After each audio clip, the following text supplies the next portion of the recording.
ಭಾರತ ಮತ್ತು ಐರ್ಲೆಂಡ್ ತಂಡಗಳ ನಡುವಿನ ಮೊದಲ ಟಿ20 ಪಂದ್ಯದಲ್ಲಿ ಭಾರತ ಐರ್ಲೆಂಡ್ ಎದುರು 34 ರನ್ಗಳ ಅಂತರದ ಒಂದು ಹೀನಾಯವಾದಂತಹ ಸೋಲನ್ನ ಕಂಡಿದೆ. ಇನ್ನು ಮೊದಲ ಟಿ20 ಪಂದ್ಯದಲ್ಲಿ ಭಾರತ ಐರ್ಲೆಂಡ್ ಎದುರು ಒಂದು ಹೀನಾಯವಾದಂತಹ ಸೋಲನ್ನ ಕಂಡ ಬಳಿಕ ಟೀಮ್ ಇಂಡಿಯಾದ ಮಾಜಿ ಆಟಗಾರರು ಏನೇನು ಹೇಳಿದ್ದಾರೆ ಎಂಬುದರ ಡೀಟೇಲ್ಸ್ ಅನ್ನ ಈ ವಿಡಿಯೋದಲ್ಲಿ ನಾವು ನಿಮ್ಮ ಜೊತೆ ಶೇರ್ ಮಾಡಲಿದ್ದೇವೆ. ಈ ಸುದ್ದಿಯ ಡೀಟೇಲ್ಸ್ ಅನ್ನ ಕೊಡುವುದಕ್ಕಿಂತ ಮುಂಚೆ ನೀವು ಟೀಮ್ ಇಂಡಿಯಾದ ಅಭಿಮಾನಿಗಳಾಗಿದ್ದಲ್ಲಿ ಈ ವಿಡಿಯೋಕ್ಕೊಂದು ಲೈಕ್ ಮಾಡಿ. ಐರ್ಲೆಂಡ್ ಎದುರಿನ ಎರಡನೇ ಟಿ20 ಪಂದ್ಯದಲ್ಲಿ ವೈಭವ್ ಸೂರ್ಯವಂಶಿಗೆ ಟೀಮ್ ಇಂಡಿಯಾದ ಪ್ಲೇಯಿಂಗ್ 11 ಸ್ಥಾನ ಸಿಗಬೇಕಂತ ನೀವು ಬಯಸುತ್ತೀರೋ ಅಥವಾ ಇಲ್ಲವೇ ಎಂಬ ನಿಮ್ಮ ಅನಿಸಿಕೆಯನ್ನ ತಪ್ಪದೇ ಕಮೆಂಟ್ ಬಾಕ್ಸ್ ಅಲ್ಲಿ ತಿಳಿಸಿ. ಕೂಡ ಬೆಲ್ಫಾಸ್ಟ್ ನಲ್ಲಿ ಭಾರತ ಮತ್ತು ಐರ್ಲೆಂಡ್ ತಂಡಗಳ ನಡುವಿನ ಮೊದಲ ಟಿ20 ಪಂದ್ಯದಲ್ಲಿ ಟಾಸ್ ಅನ್ನ ಗೆದ್ದಂತಹ ಭಾರತ ಮೊದಲು ಫೀಲ್ಡಿಂಗ್ ಅನ್ನು ಆಯ್ಕೆ ಮಾಡಿಕೊಂಡಿತ್ತು. ಇನ್ನು ಟಾಸ್ ಸೋತು ಮೊದಲು ಬ್ಯಾಟಿಂಗ್ ಇಳಿದಂತಹ ಐರ್ಲೆಂಡ್ ನಿಗದಿತ 20 ಓವರ್ಗಳಲ್ಲಿ 9 ವಿಕೆಟ್ ಅನ್ನು ಕಳೆದುಕೊಂಡು 187 ರನ್ಗಳನ್ನ ಹೊಡೆಯಿತು. ಇನ್ನು ಗೆಲುವಿಗಾಗಿ 183 ರನ್ಗಳ ಗುರಿಯನ್ನು ಪಡೆದಂತಹ ಭಾರತ ಐರ್ಲೆಂಡ್ ಎದುರು ಮೊದಲ ಟಿ20 ಪಂದ್ಯದಲ್ಲಿ 148 ರನ್ಗಳಿಗೆ ಆಲ್ಔಟ್ ಆಗುವುದರ ಮೂಲಕ ಐರ್ಲೆಂಡ್ ಎದುರು ಮೊದಲ ಟಿ20 ಪಂದ್ಯದಲ್ಲಿ 34 ರನ್ಗಳ ಅಂತರದ ಒಂದು ಹೀನಾಯವಾದಂತಹ ಸೋಲನ್ನ ಕಂಡಿದೆ.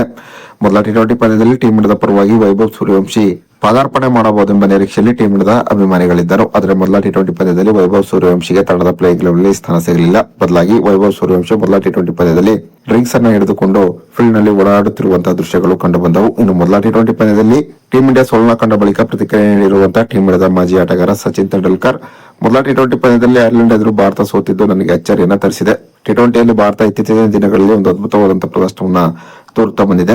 ಹೀಗಾಗಿ ಐರ್ಲೆಂಡ್ ನೀಡಿದಂತಹ 183 ರನ್ಗಳ ಗುರಿಯನ್ನ ಭಾರತ ಸುಲಭವಾಗಿ ತಲುಪಬಹುದೆಂಬ ನಿರೀಕ್ಷೆಯಲ್ಲಿ ನಾನಿದ್ದೆ.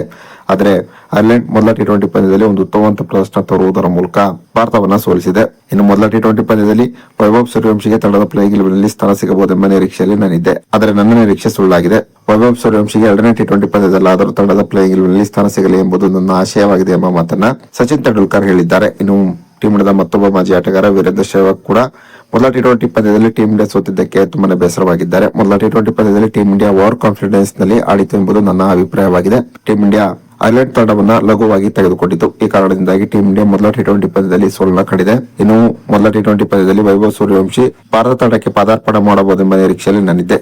ಬರೀ ನಾನಷ್ಟೇ ಅಲ್ಲ, ಸಾಕಷ್ಟು ಪ್ರೇಕ್ಷಕರು ಕೂಡ ವೈಭವ್ ಸೂರ್ಯವಂಶಿಯನ್ನ ನೋಡಲು ಸ್ಟೇಡಿಯಂಗೆ ಬಂದಿದ್ದರು. ಅವರೆಲ್ಲರಿಗೂ ಕೂಡ ವೈಭವ್ ಸೂರ್ಯವಂಶಿ ಮೊದಲ ಟಿ20 ಪಂದ್ಯದಲ್ಲಿ ಕಣಕ್ಕಿಳಿಯದಿರುವುದು ನಿರಾಸೆಯನ್ನು ತರಿಸಿರುವುದು ನಿಜ.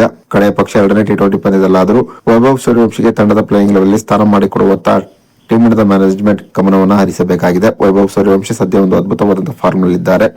ಈ ಕಾರಣದಿಂದಾಗಿ ವೈಭವ್ ಸೂರ್ಯವಂಶಿ ಎರಡನೇ ಟಿ20 ಪಂದ್ಯದಲ್ಲಿ ತಂಡದ ಪ್ಲೇಯಿಂಗ್ 11 ಆಡಬೇಕು. ಬದಲಾಗಿ ಅವರ ಕೈಯಲ್ಲಿ ಡ್ರಿಂಕ್ಸ್ ಅನ್ನ ಸಪ್ಲೈ ಮಾಡಿಸಬಾರದೆಂಬ ಕಿವಿ ಮಾತನ್ನ ವೀರೇಂದ್ರ ಸೆಹ್ವಾಗ್ ಹೇಳಿದ್ದಾರೆ. ಇನ್ನು ಎರಡನೇ ಟಿ20 ಪಂದ್ಯದಲ್ಲಿ ವೈಭವ್ ಸೂರ್ಯವಂಶಿಗೆ ತಂಡದ ಪ್ಲೇಯಿಂಗ್ 11 ಸ್ಥಾನ ಸಿಗುತ್ತದೆ ಅಂತ ನಿಮಗೆ ಅನಿಸುತ್ತದೆಯೋ ಅಥವಾ ಇಲ್ಲವೇ ಎಂಬ ನಿಮ್ಮ ಅನಿಸಿಕೆಯನ್ನ ತಪ್ಪದೇ ಕಮೆಂಟ್ ಬಾಕ್ಸ್ ಅಲ್ಲಿ ತಿಳಿಸಿ.